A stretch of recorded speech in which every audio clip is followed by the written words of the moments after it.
Bapak Ibu yang dirahmati Allah Subhanahu wa taala, puji dan syukur kita panjatkan pada Allah. Alhamdulillah di pagi menjelang siang ini kita bisa berkumpul di majelis yang mulia di Masjid Allah Subhanahu wa taala dalam rangka silaturahim atau halal bihalal.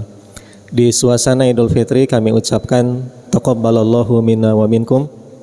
Semoga Allah berkenan menerima seluruh rangkaian ibadah kita, terutama di bulan suci Ramadan ini. Dalam kaidah usul fikih ada kaidah al-adatu muhakkamah. Artinya adat bisa dijadikan hukum. Al-adat muhakkamah. Kapan adat muhakkamah atau adat bisa dijadikan hukum? Apabila adat itu tidak bertentangan dengan syariat. Jadi saya ulangi, apabila adat itu tidak berbentrok dengan syariat. Kalau orang Minang bilang adat bersandi syarak, syarak bersandi kitabullah. Itu luar biasa, itu bagus sekali. Jadi kapan adat itu boleh dipakai, adat boleh dijadikan hukum apabila adat itu tidak bertentangan dengan syariat. Contoh jamaah sekalian, di acara pernikahan itu suka ada adat di mana pihak laki-laki datang, kemudian dari pihak laki-laki memberikan sambutan. Kata MC, ini maksud dan tujuannya ada apa? Silakan perwakilan menyampaikan maksudnya. Ini sudah jelas mau nikah ya kan? Kenapa harus disampaikan lagi gitu? Jadi nggak usah langsungnya akad gitu. Akad langsung tukudu kikituan bid'ah itu. Apakah sambutan seperti itu boleh? Boleh ya mas sekalian. Itu adat. Itu adat. Kalau di Saudi yang saya tahu tidak ada sambutan-sambutan orang mau nikah itu.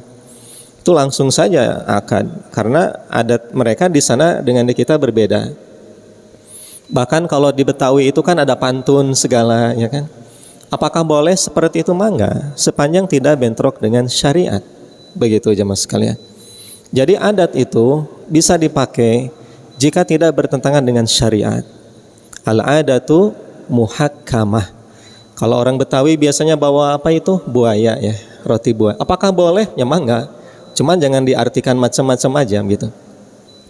Sebab yang saya tahu buaya itu ibu ternyata makhluk Allah atau binatang yang paling setia kepada pasangan buaya itu. Jika di dalam air itu paling setia. Baik Bapak Ibu sekalian, jadi saya ulangi, al-adatu muhakkamah. Adat bisa dijadikan hukum. Kenapa saya katakan begitu? Acara kita sekarang adalah acara halal bihalal. Jadi kalau di antara jamaah ustadz, mana dasar dalil acara halal bihalal? Jemaah sekalian, saya belum pernah menemukan dalil dari Quran, dari hadis acara halal bihalal. Dan syariatnya mana? Tidak ada. Ini adat di kita. Pertanyaannya, bolehkah seseorang mengadakan acara halal bihalal? Sekarang kita lihat, apakah halal bihalal yang kita lakukan bertentangan dengan syariat atau tidak? Tidak ada, berarti boleh. Apalagi sejalan dengan syariat, baik Al-Quran dan hadis Nabi SAW. Di Quran tidak ada istilah halal bihalal, tapi di Quran ada silaturahim. Dalam hadis jelas silaturahim ada, jemaah sekalian. Dalam Al-Quran orang-orang Bani Israel dikecam oleh Allah karena mereka memutuskan silaturahim. A'udzubillahi minasyaitonirrajim. Alladzina yanquduna ahdallah wa yaqta'una ma amarallahu bihi an yusala. Dan mereka memutuskan silaturahim yang harus disambungkan oleh mereka dan itu perintah Allah. Itu orang Yahudi dikecam karena mereka memutuskan silaturahim. Begitu. Dalam hadis banyak tentang perintah untuk silaturahim. Bahkan Nabi mengatakan la yadkhulul jannata qati'un, tidak akan ke surga qati', pemutus, yakni qati'ar rahimin, yaitu pemutus silaturahim. Jadi ibu-ibu yang pemutus silaturahim tidak akan ke surga. Mohon maaf ibu kalau cadel ya, moal ke surga ibu. Masuknya ke surga gitu. Baik jemaah sekalian, dasar silaturahim tadi dalam Al-Quran, dalam hadis sahih banyak. Nabi bersabda, ayuhan nas absyus salam, wahai seluruh manusia sebarkanlah salam, wasilul arham, sambungkanlah silaturahim, kemudian wa'at'imut ta'am, berbagilah makanan, wasallu bin nasi wan nasu niyam, salatlah di waktu malam dan orang sedang lelap tidur, tadkhulul jannata bisalam, maka kalian ke surga dengan selamat. Jadi silaturahim itu ternyata Bapak Ibu sekalian wasilah atau jalan ke surga insyaallah. Mudah-mudahan silaturahim yang kita jalin sekarang mengantarkan kita ke surga Allah Subhanahu wa taala. Kita berkumpul bukan hanya di komplek Ujung Berung Indah saja, kita ngariung bukan hanya di Masjid Nurul Masyriq saja, tapi kita insyaallah berkumpul di surga Allah Subhanahu wa taala dengan silaturahim. Karena Nabi tadi mengancam la yadkhulul jannata qati', tidak akan ke surga pemutus, yaitu pemutus silaturahim. Walaupun nanti ulama ada yang berbeda pendapat tentang makna silaturahim. Ada yang berpendapat silaturahim itu berkaitan hanya dengan rahim saja, kerabat, itu ada pendapat pertama. Jadi kenapa rahim ibu punya rahim ya kan, kalau bapak tidak? Kenapa perut ibu disebut rahim? Karena perut ibu ketika mengandung mengundang rahmat rahim, kanyaah. Ibu ketika mengandung bukan hanya ibu sayang ke bayi, tapi orang lain juga sayang ke ibu. Makanya kalau ibu tidak disayang oleh suami, permintaan ibu macam-macam.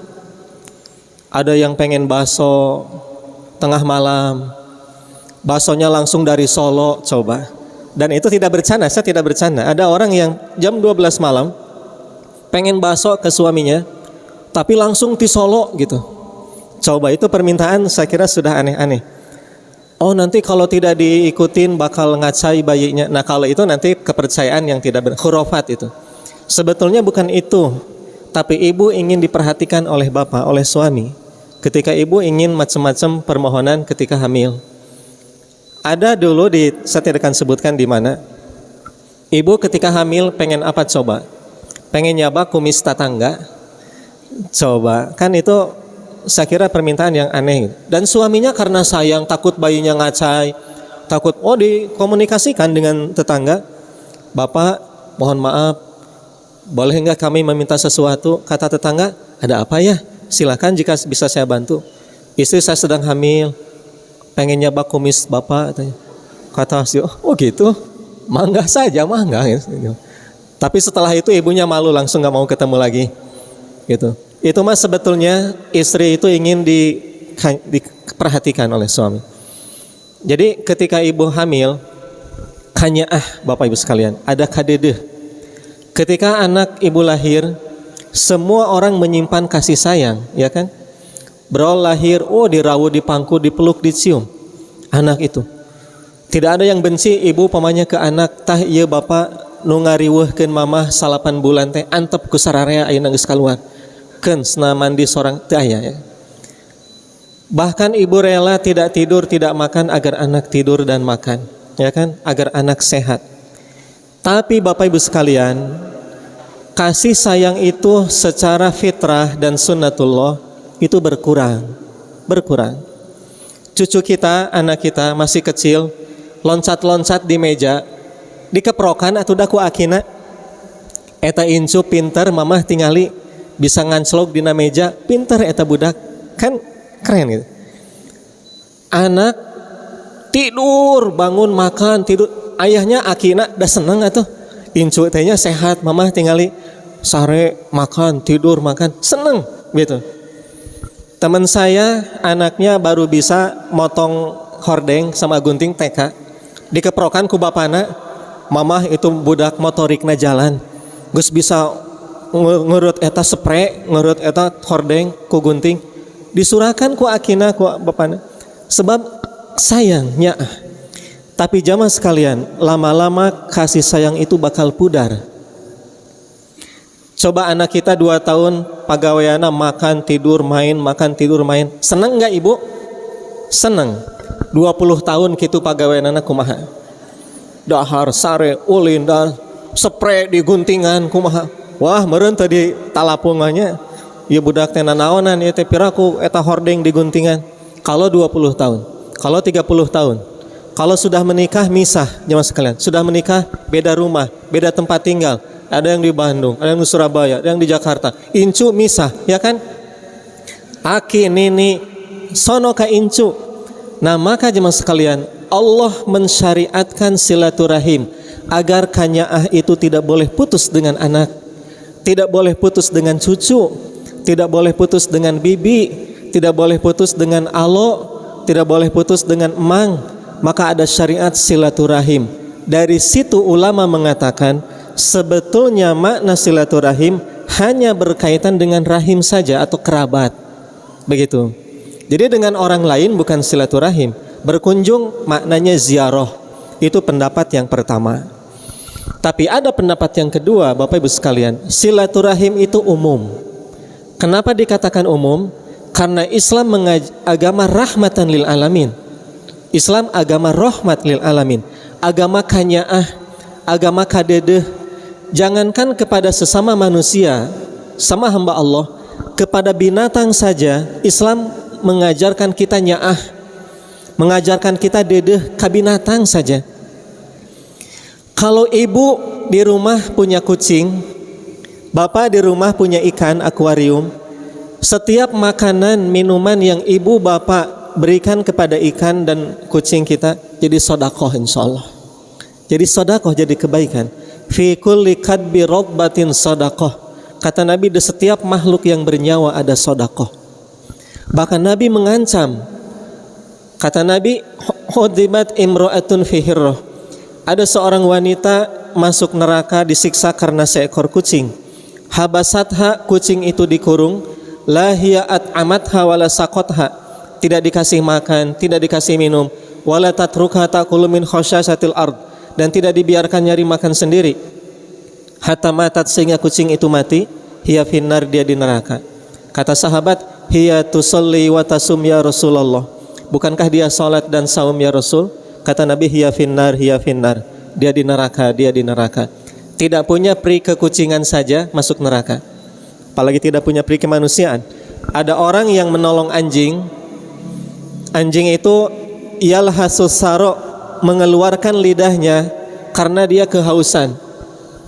Orang itu masuk ke sumur, kemudian memakai khufnya, sepatunya, dan menggigitnya, membawa air dari sumur itu dan diberikan kepada anjing itu. Anjing itu bisa minum dan selamat. Kata Nabi, dakhalal jannah, orang itu menjadi ahli surga. Jadi menyayangi anjing. Cuman kalau kita nanti nggak boleh ngurus anjing di rumah ya. Ini bukan berarti harus ngurus anjing, bukan. Istishhad dari dalil ini adalah bahwa kita harus menyayangi binatang. Tidak boleh menzoliminya, itu saja. Kalau ngurus nanti beda hukum.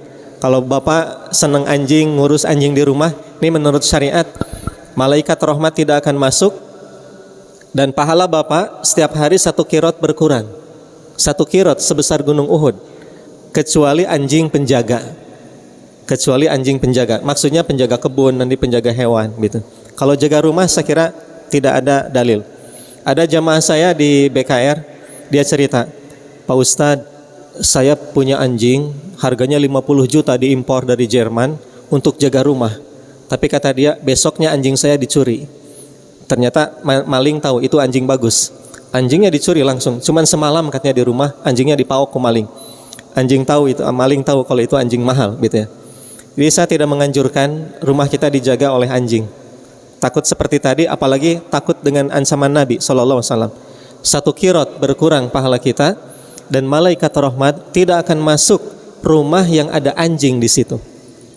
Begitu aja mas sekalian. Jadi kalau cuman di jalan mungkin ada anjing kelaparan, boleh kita kasih makan. Kapanpun ada kucing yang kelaparan, kita kasih makan.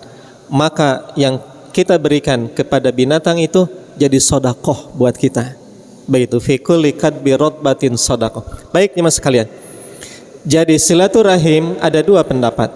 Ada silaturahim maknanya khusus kerabat, ada maknanya umum. Begitu. Dua-duanya bisa dipakai. Agama atau Islam ini agama rahmat, agama kasih sayang. Islam tidak mengajarkan kekerasan. dalam atas nama Islam beleduk bom di situ, beleduk bom di sini, itu saya kira tidak ada ajaran Islam seperti itu. Islam mengajarkan perang juga, kata Allah, wa qatilul ladina yuqatilunakum wa la ta'tadu. Silakan perangi oleh kalian orang yang memerangi kalian, wa la ta'tadu, dan tidak boleh melewati batas. Jadi kepada siapa Islam mensyariatkan berperang? Kepada orang yang mengangkat senjata melawan kaum muslimin. Itulah orang yang harus diperangi. Nabi berpesan kepada panglima perang ketika akan berangkat ke medan perang. Kata Nabi, wala taqtulun nisa, kalian tidak boleh membunuh perempuan. Wala taqtulus sibyan, kalian tidak boleh membunuh anak kecil. Wala tahrikul buyut, kalian tidak boleh membakar rumah. Wala taqta'ul asjar, kalian tidak boleh memotong pohon. Jadi betul-betul dalam Islam perang saja diatur. Jadi bunuh saja orang yang akan membunuh kalian, yaitu musuh yang mengangkat senjata. Jadi dalam perang pun itu diatur, dijaga. Rahmatan lil alamin. Tidak asal beleduk di sini, beleduk di situ, bom di sini. Ngapain? Itu ini yang kenanya kaum muslimin, korbannya umat Islam, bukan dari ajaran Islam. Nabi tidak pernah menyuruh seperti itu. Kembali jemaah sekalian. Jadi hukum tadi kehalal bihalal ya adalah adat sebetulnya, tapi boleh karena tidak bentrok dengan syariat. Kecuali kalau jamaah di sini halal bihalal ini ada kemenyan, ngundang karuhun biar hadir. Nah ini sudah syirik, nanti ngundang karuhun apaan gitu. Tidak ada riwayat karuhun diundang gitu. Kemudian saya lihat kemarin di televisi halal bihalal tapi tawuran gitu kan. Ada halal bihalal tawuran, ujung-ujungnya tawuran. Jelas ini bentrok dengan syariat. Atau jamaah sekalian, ada semacam keyakinan bahwa halal bihalal setelah Idul Fitri hukumnya wajib, jika tidak saum kita sia-sia. Nah jelas dari mana itu? Harus ada dalil, harus ada dasar kalau ada anggapan seperti itu. Jadi kalau kita sekedar berkumpul, bersilaturahim, kemudian bermusafahah, kemarin sempat mudik, tidak sempat saling mengucapkan doa tahniah taqabbalallahu min. Sekarang kita dihijikeun oleh DKM, oleh pengurus. Di sini tidak usah repot ke rumah-rumah, ngahiji bertemu, saling mendoakan, kan indah begitu. Jadi demikian ya sekalian dasar dari silaturahim ini. Baik jemaah sekalian, silaturahim ini sangat penting bagi kita. Nyambungkan kanya. Sebagai muslim kita adalah saudara. Di surat Al-Hujurat ayat 10 ayat yang sangat populer, Allah berfirman, A'udzubillahi minasyaitonirrajim, innamal mu'minuna ikhwah. Seorang mukmin itu saudara. Jemaah sekalian, ada dua makna dari ikhwah kata para ulama. Ini pesan ini harus kita tangkap ya. Kita bukan hanya sekedar ngariung ngumpul, tidak. Tapi ada dua pesan yang harus kita tangkap dari ukhuwah, silaturahim ini. Pertama, al-musawah. Apa itu al-musawah? Artinya persamaan hak di antara kita dan kewajiban sesama muslim. Kita jemaah sekalian ngariung di sini, duduk sama rendah, berdiri sama tinggi. Kecuali saya mohon maaf ini duduk di kursi yang disediakan oleh panitia. Jadi sebetulnya saya kurang suka kalau duduk lebih tinggi dari jamaah. Enaknya sila, cuman karena sudah disediakan tidak enak kalau menolak ini. Jadi ini mah bukan berarti saya lebih mulia, saya lebih afdol, enggak. Dan hikmahnya saya bisa melihat ke belakang kan begitu ya. Jadi bisa kelihatan lah. Kalau saya duduk mungkin yang di belakang tidak bisa melihat. Itu saja mungkin hikmahnya. La fadla, tidak lebih utama yang duduk di sini atau yang duduk di bawah. Tidak. Inna akramakum indallahi atqakum. Sesungguhnya yang paling mulia di hadapan Allah yang paling bertakwa. Itu saja. Adapun mungkin panitia menyediakan saya duduk di sini biar yang belakang bisa melihat saja, itu mungkin maknanya atau hikmahnya. Jadi jemaah sekalian, musawah, persamaan. Kita sebagai muslim duduk sama rendah, berdiri sama tinggi. Itulah ukhuwah. Itulah silaturahim. Semua kita sama. Pesan terakhir Nabi di Haji Wada, kata Nabi, ayuhan nas inna dima'akum wa amwalakum haramun alaikum. Wahai manusia, darah kalian, harta kalian suci bagi kalian. La fadla bainal arabi wal ajami. Arab tidak lebih utama dari non-Arab. Kullukum min Adam wa Adam min turab. semua dari Adam dan Adam dari tanah. Inna akramakum indallahi atqakum. Sesungguhnya yang paling mulia di hadapan Allah di antara kalian adalah orang yang paling bertakwa. Jadi jemaah sekalian, kita sekarang dengan silaturahim ini sama di hadapan Allah. Bapak tidak lebih mulia dari ibu, ibu tidak lebih mulia dari bapak. Tidak. Adapun ibu hormat kepada suami itu hanya perintah Allah saja, bukan berarti suami lebih mulia dari ibu. Tidak. Dalam Islam sama. Pahala ibu dan bapak sama, tidak dibedakan. Begitu. Al-Quran mengatakan seperti itu. Adapun beda, mungkin beda hanya karakter atau sifat saja. Itu mah laki-laki dan perempuan beda. Dan sengaja Allah bedakan. Perempuan, laki-laki dibedakan untuk hikmah balighah, kata para ulama. Hikmah yang terkandung di situ. Contoh, dalam hadis Nabi SAW menyatakan kepada Ali, Ya Ali, syarru khisalir rijal, khairu khisalin nisa. Wahai Ali, ada sifat yang baik untuk bapak, nanti bapak harus tahu. Ada sifat yang baik untuk bapak, tapi maaf, ada sifat yang baik untuk ibu, tapi buruk bagi bapak-bapak. Saya ulangi, dalam hadis Nabi pesan kepada Ali, wahai Ali, nanti bakal ada 3 sifat baik untuk ibu-ibu, tapi ini tidak boleh untuk para suami. Apa itu? Yang pertama kata Nabi, al-jubnu. Apa itu al-jubnu? Artinya lemah, penakut, sieunan, borangan kalau kata orang Sunda. Itu bagus buat ibu, buruk buat suami. Hikmahnya apa? Kata para ulama, jika ibu lemah, jika ibu sieunan, jika ibu borangan, itu baik untuk pendidikan anak. Baik untuk pendidikan anak. Bapak tidak boleh sieunan, bapak harus berani. Ibu di rumah ada cak-cak, nganclok, bapak aya cak-cak, bapak punten. Ibu ruas nganclok karena kursi, wajar. Bapak teu kedah ribut, tewak alungkeun jadi. Nu ulah teh bapak, mamah aya cak-cak, bapak soak, mamah punten eta. Tibaliknya, mah boleh gitu. Aya cucunguk, bapak nu lompat, ku ibu dicempal, itu salah. Gitu. Hikmahnya baik untuk pendidikan anak. Ibu mendidik anak itu perlu kelembutan, leuleus, lemah, ya kan? Beda dengan bapak. Anak baru lahir, ibu tidak berani meninggalkan anak ibu. Suami harus tugas keluar kota, jadi, ya kan? Coba kalau suami leuleus, lemah, baru 2 hari cucunya lahir, anaknya lahir. Nah bapak balik deui, bapak teh inget ka incu, teu jadi indit-indit, teu jadi tugas teh. Kumaha atuh moal beres tugas. Ya. Jadi hikmahnya anak gitu. Sengaja Allah bedakan. Sengaja Allah sifatnya bedakan. Itu baik buat bapak dan baik buat ibu. Tapi kalau dua-duanya lemah, baik buat ibu, buruk buat suami. Contoh lain ini. Ini mah contoh ibu ya. Kalau cucu ibu, nauzubillah ini contoh, di depan jalan ketabrak motor, ibu bisanya apa? Tuh kan nangis tanpa saya kasih tahu, nangis. Akina kan sugan ceurik, akina innalillahi wa inna ilaihi rajiun. Ku akina dirau bawa ke rumah sakit, beres. Keluar di rumah sakit, ibu seuri, akina nu ceurik, eueuh keur nebus kumaha mamah ya budak. Kan begitu. Nu penting budak salamat kan gitu ya. Ini sekedar contoh saja. Putra ibu, cucu ibu jam 2 malam nangis, gogoakan. Kan ibu turun ti luhur, neng aya naon ieu budak ceurik. Kan begitu ya. Dieyong, diusapan, geulis bager cucu mama, cucu nini, dieyong ku ninina, dieyong ku ibuna, ditibrakeun deui, teu masalah ibu. Teu aya nu ngambek budak ceurik. Bapak-bapak kan beda. Ieu teh bapak teh karek reup, karek datang jabat capek budak ceurik wae cik atuh urus budak. Begitu ya bapak. Ibu mah beda gitu. Nah itulah kasih sayang yang Allah bedakan. Sifat saja yang beda, pahala sama. Begitu. Al-jubnu, lemah. Kalau ibu lemah bagus, bapak lemah, wayahna tidak boleh. Kuat laki-laki itu. Yang kedua kata Nabi kepada Ali, al-bukhlu.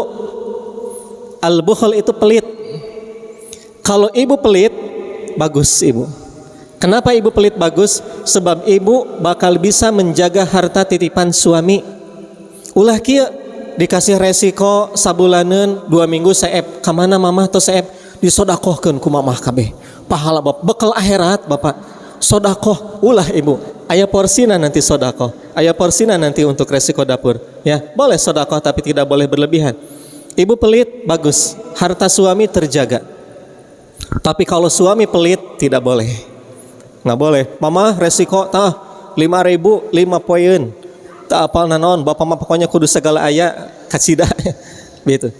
Suami itu harus bager. Kebutuhan istri tihandap sausap dampal, tiluhur sausap rambut, di tengah mungkin seaya-aya gitu ya, mangga. Itu bapak yang nanggung. Mama masih ipis, duduk manis. Suami harus tidak boleh diatur-atur, tidak boleh ditahan-tahan. Rizki anak istri, suami bertanggung jawab gitu. Nah itu tugas suami memang seperti itu. Jadi jemaah sekalian, kalau suami pelit buruk. Kalau ibu pelit bagus. Cuman hebat suami ibu mah boro-boro harta bager pisan. Cinta ge dibagi-bagi. Bakatku dermawan. Tapi mungkin sanes dirinya itu jamaah abdi di Salman di dieu mah henteu. Jadi jemaah sekalian, kalau ibu pelit bagus, kalau suami pelit itu buruk. Itu hanya sifat beda, karakter yang beda, sengaja dibedakan oleh Allah. Kemudian yang terakhir al-jubnu, at-takabbur, judes. Nah ini judes jaim. Kalau ibu jaim bagus menurut syariat ibu. Jaim, kenapa hikmahnya apa? Maka ibu bakal terhormat di hadapan manusia. Ibu tong berehan teuing. Ibu tong imut teuing. Ibu nuju sasapu di halaman rumah, setiap lalaki diherowan ku ibu. Bapak mulih ti mana akang linggih heula ka dieu tuh. Ieu kakaren aya keneh, hayap ka dieu. Mangga mangalinggih-linggih. Kabeh lalaki ku ibu diherowan. Kumaha cilaka nanti. Ya, ibu harus tegas gitu. Jadi tong senyum teuing di hadapan laki-laki biasa. Tapi maka harga diri ibu itu bakal terjaga sebagai muslimah. Sebagai pribadi muslimah, ibu terjaga dengan sikap ibu seperti itu.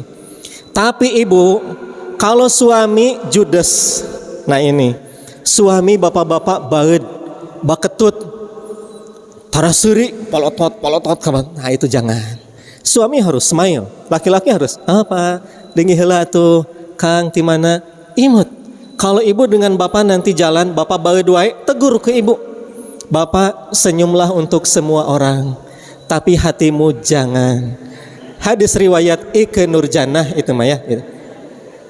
Kalau suami itu nggak boleh polotot, naon? Ayo naon dinya? Ayo tamu, ayo naon? Ah nggak boleh.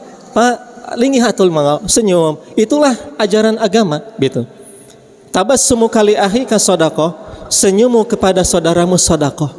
Wa khaliqin nasa biwajhin talqin, gaulilah manusia dengan wajah yang marahmai, kata kalau orang Sunda mah, wajah yang berseri gitu. Atuh da Ustaz saya mah wajahna perenges gitu kan, sok aya laki-laki nu wajahna serem gitu ya. Tapi dah hatina mah Hello Kitty teu naon eta mah da. Tos kitu meureunnan tampangna we serem gitu nya, dah hatina mah imut-imut unyu-unyu eta mah da takdir ti Allah teu naon ya. Nggak masalah gitu. Jadi bapak jangan bersedih, saya wajah pikasieun budak teu naon. Jadi bapak sekalian, kembali tadi di antara hikmah silaturahim ini atau makna ukhuwah ini adalah pertama al-musawah, persamaan di antara kita. La fadla bainal arabi wal ajami walal abjad walal aswad illa bittaqwa. Arab non Arab, hitam putih tidak, kecuali dengan takwa pada Allah Subhanahu wa taala. Mari kita tanamkan di antara kita bahwa kita sama di hadapan Allah. Tadi kalau sifat wajar, ibu dan bapak itu saja yang beda. Pahala dan kemuliaan ibu sama di hadapan Allah Subhanahu wa taala. Ibu jangan merasa kecewa sebagai perempuan. Laki-laki jangan merasa pede sebagai laki-laki, tidak. Semuanya sama di hadapan Allah Subhanahu wa taala. Persamaan di antara kita. Yang kedua, jemaah sekalian, makna dari ukhuwah ini, mari kita pesan ini kita tangkap adalah at-ta'awun. Apa itu at-ta'awun? Artinya saling bantu, saling tolong menolong. Di Al-Maidah ayat 2 Allah berfirman, wa ta'awanu 'alal birri wa taqwa wa la ta'awanu 'alal ismi wal udwan. Bantu membantu dalam kebaikan dan ketakwaan, dan jangan saling menolong dalam dosa dan permusuhan. Jadi dengan silaturahim ini kita bisa tahu ya kan, kamana Pak Anu teu aya, ya kan begitu pasti. Kemana? Oh lagi sakit, oh sakit. kita doakan, kita layat, kan begitu ya. Ibu, saya yakin di antara ibu-ibu kalau ada yang tidak hadir, pasti ibu tidak tahu. Apalagi majelis taklim yang biasa datang ke masjid. Kemana ya bu itu? Oh masih mudik. Kan kita saling tahu. Jika dia sakit kita tengok, paling tidak kita doakan. Saling bantu, itulah hikmah makna di antara silaturahim. Makanya kata Nabi SAW, Bapak sekalian, dengan silaturahim ini panjang usia kita. Wa man arada an yunsa'a fi rizqihi wa yutala fi umrihi falyasil rahimah. Barang siapa yang ingin dipanjangkan rizki, diluaskan rizki dan dipanjangkan usia, sambungkanlah silaturahim. Belum pulang, ibu belum apa-apa, can beres silaturahim, ibu sudah dapat bingkisan, ya kan? Tuh kan rizki eta teh. Ya, bukankah itu rizki? Maka dengan silaturahim rizki kita nambah. Betul, rizki kita ada. Sana naon tos di bekelan. Padahal can beres itu silaturahim tehnya, tapi rezeki kita terus aya di hadapan kita masing-masing. Kedua, dengan silaturahim usia kita panjang. Maksudnya kata para ulama, bukan dari 60 jadi 70, 70 jadi bukan. Tapi ingatan orang jadi panjang kepada ibu. Ingatan orang jadi panjang kepada bapak. Terhadir seolah-olah hadir karena bapak biasa ahli masjid. Ibu seolah-olah hadir sebab ibu biasa ahli masjid. Jadi asa aya keneh we gitu. Bahkan jemaah sekalian, kalau orang ahli silaturahim sudah wafat saja seolah-olah dia masih hadir di tengah kita. Asa aya keneh we Pak Anu, asa aya keneh Ibu Anu. Kenapa? Dengan silaturahim namanya dikenang, namanya diingat. Tapi kalau orang tidak pernah silaturahim dilupakan. Bahkan ketemu juga kaget kita teh. Geningan bapak teh masih aya, sugan tos mahot. Kan gitu ya. Sugan tos teu aya. Geningan hirup keneh tuh kan ya. Kenapa begitu? Ta eta tara silaturahim orang seperti itu. Tapi kalau orang silaturahim asa hadir di hati kita dia itu. Namanya, jasanya, ilmunya itu hadir di tengah kita. Benar kata Nabi, siapa yang ingin dipanjangkan usia, sambungkanlah silaturahim. Begitu. Jadi dengan silaturahim jemaah sekalian, usia kita panjang insya Allah. Kebaikan kita dikenang oleh orang, diikuti oleh orang, dan itu menjadi jariah buat kita semua. Baik, poin yang terakhir ingin saya sampaikan. Para ulama mengatakan, bagaimana agar silaturahim ini berjalan dengan baik, Bapak sekalian, tidak terputus. Ada ancaman tadi, orang yang memutus silaturahim tidak akan ke surga dan diancam dilaknat oleh Allah Subhanahu wa taala. Bagaimana agar silaturahim ini berjalan dengan baik? Kata para ulama ada langkah. Yang pertama, haqqu akhika alaika fi malika. Hak saudaramu, kewajibanmu dalam harta. Jadi jemaah sekalian, yang pertama adalah harta kita ada hak bagi orang lain yang merupakan kewajiban kita. Berbagi. Itu inti dari poin yang saya sampaikan. Berbagi harta, berbagi rizki, maka silaturahim akan manjang, akan nyambung.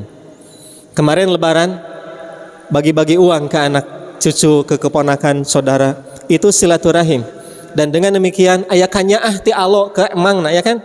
Nu tadina tara ketemu Idul Fitri mah hayang panggih jeung emang. Namprak gitu ya.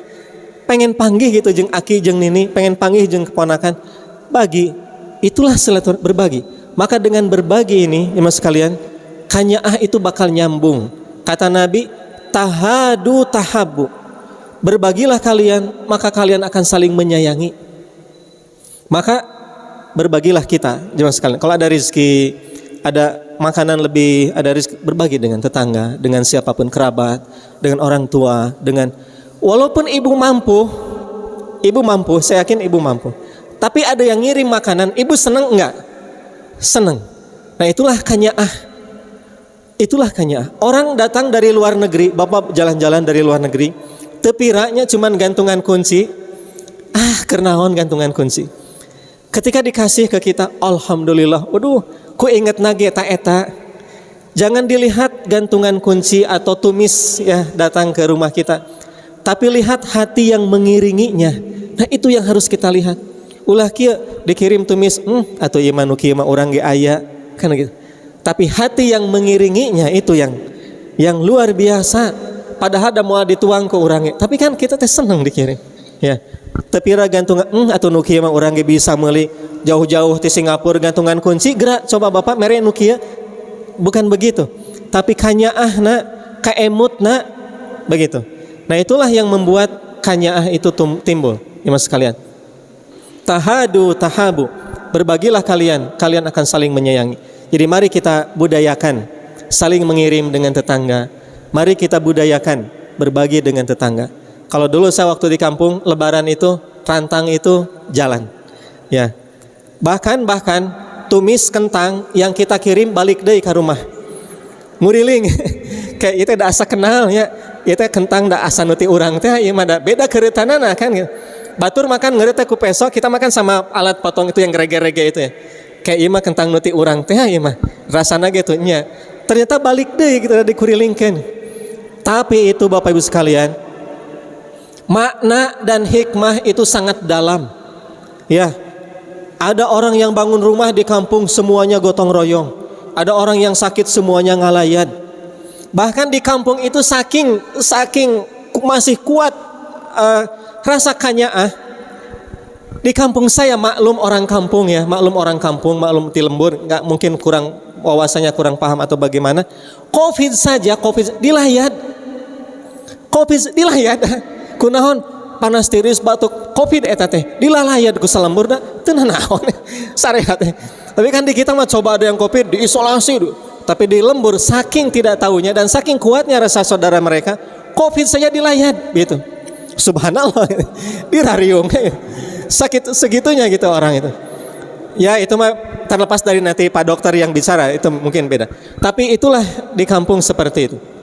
Jadi jemaah sekalian, itulah hikmah dan makna dari silaturahim, saling bantu, saling menolong, kemudian berbagi makanan. Itu luar biasa. Jadi mari kita budayakan berbagi ya, berbagi, kemudian saling mencintai dengan tidak seberapa pemberian yang kita kasih. Itulah hikmahnya luar biasa. Yang kedua, jemaah sekalian, haqqu akhika alaika fi lisanika. Tadi harta, yang kedua lisan.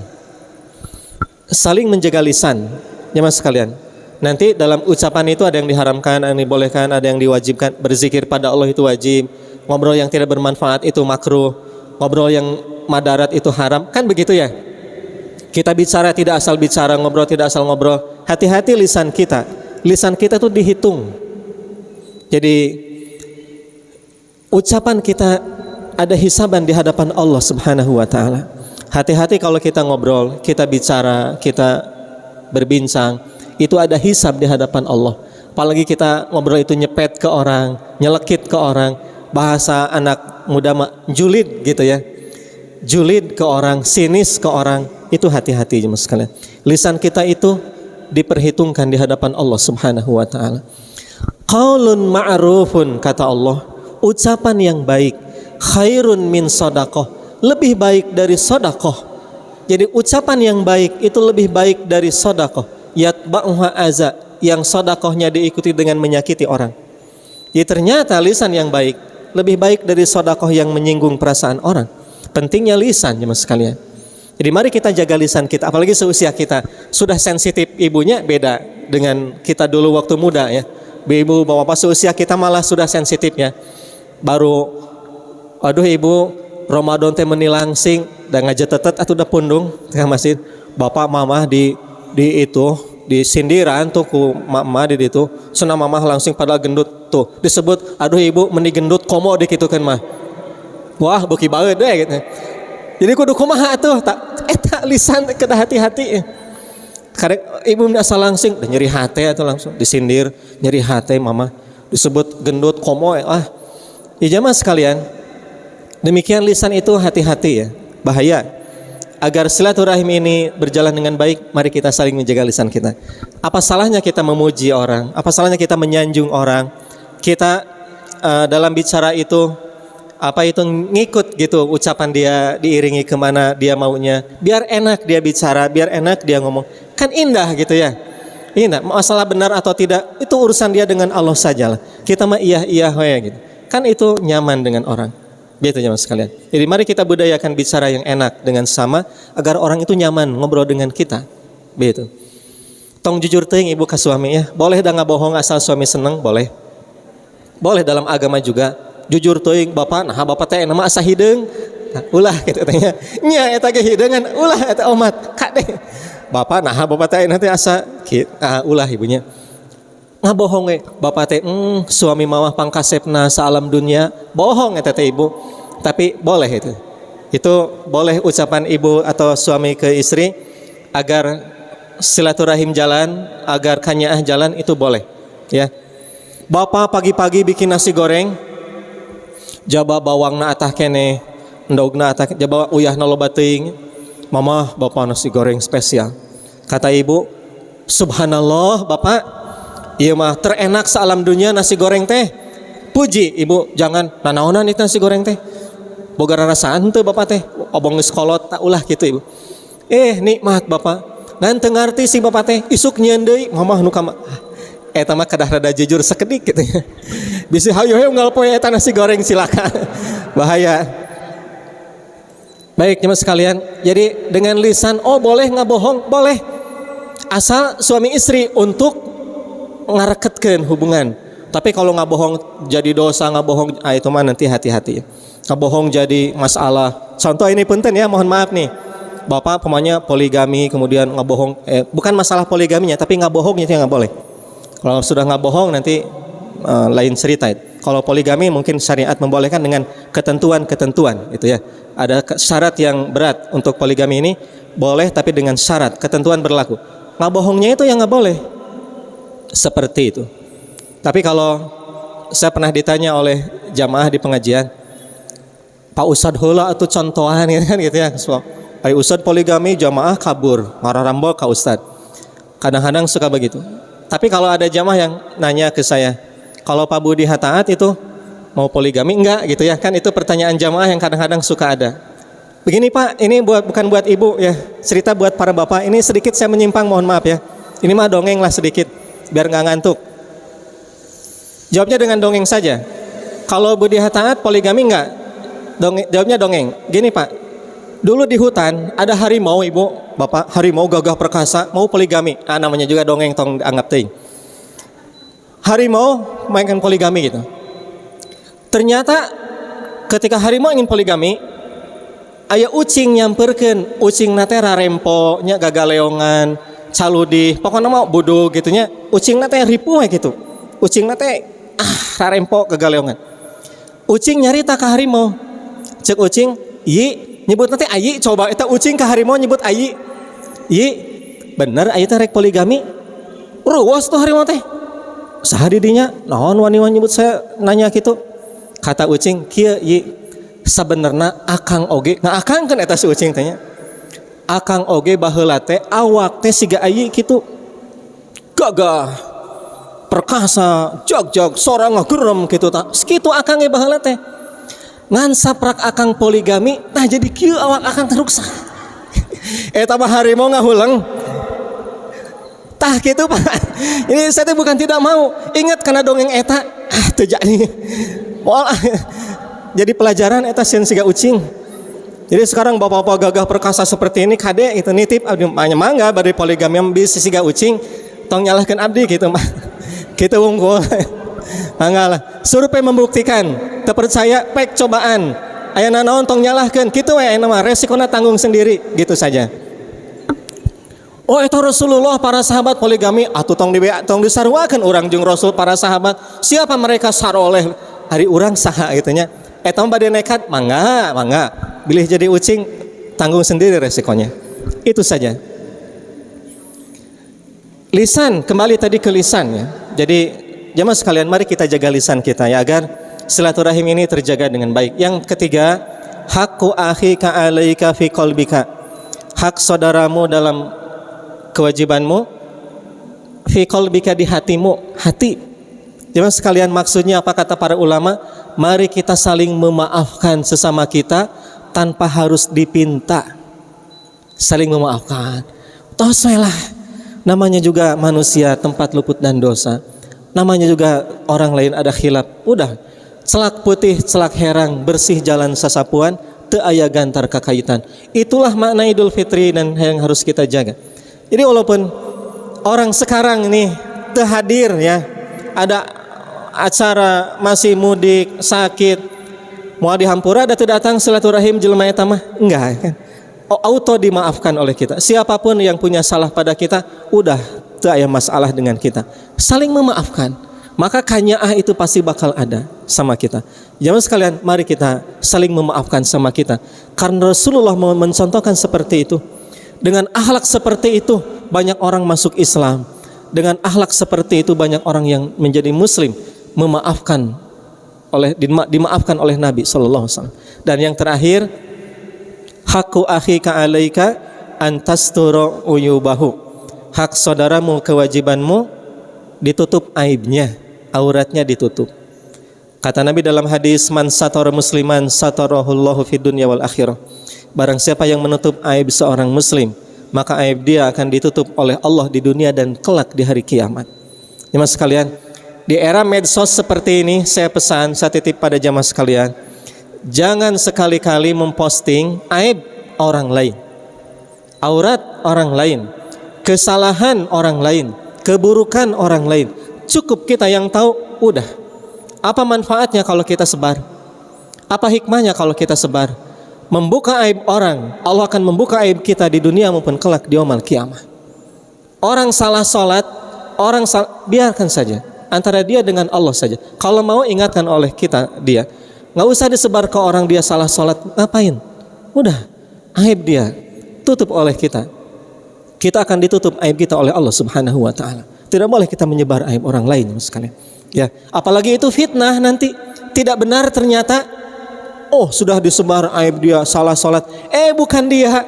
Baru kita udah nyebar, baru kita udah posting ke ribuan orang. Coba dosanya seperti apa kita? Begitu. Man satara musliman satarahullahu fid dunya wal akhirah. Siapa yang menutup aib seorang muslim, aib dia ditutup oleh Allah di dunia dan di hari kiamat. Apalagi ibu, apalagi suami, tidak boleh membuka aib istri dan aib suami di hadapan orang lain, dilaknat oleh Allah. Kata Nabi, dilaknat seorang suami yang membuka aib istrinya wa qad afdat ilaihi, sementara istrinya telah membuka diri kepada suami, dan suami telah membuka diri kepada istri. Apapun suami curhat teu aya nu dihalangan, ya kan? Apapun istri masalah teu aya nu dihalangan ka suami, sudah percaya pada suami, nyebar sa RW, nyebar sa komplek, dilaknat suami dan istri seperti itu. Aib suami dibuka, aib istri dibuka pada orang lain. Jemaah sekalian, hati-hati. Tidak boleh membuka aib pasangan juga orang lain. Di mana tetangga apal suami ibu eta aya bisul tina bujur, arapa sa komplek, istri paling ya moal mungkin tukang sayur apal ujug-ujug kan, gitu ya. Eta tukang sayur cerita ti ujung nepi ka ujung, gitu. Mang da si bapa mah busulan bujur. Atuh sa komplek apal, gitu. Jemaah sekalian, demikian bagaimana ukhuwah ini bisa terjaga kalau kita bisa saling menjaga aib dan aurat kita. Mudah-mudahan kita bisa berbagi sama kita, saling menjaga lisan kita. Mari kita saling memaafkan, saling menjaga aurat dan aib kita. Insya Allah silaturahim ini terjaga, dan harapan kita satu, dengan silaturahim ini Allah memudahkan kita ke surga. Itu saja. Jemaah sekalian, mudah-mudahan bermanfaat. Mohon maaf apabila ada hal yang kurang. Semoga Allah memaafkan dosa kita di majelis ini. Nanti untuk doa barangkali Al-Ustadz mau berdoa, silahkan. Saya tutup dengan doa. Aqulu qauli hadza wa astaghfirullah li wa lakum. Assalamualaikum warahmatullahi wabarakatuh.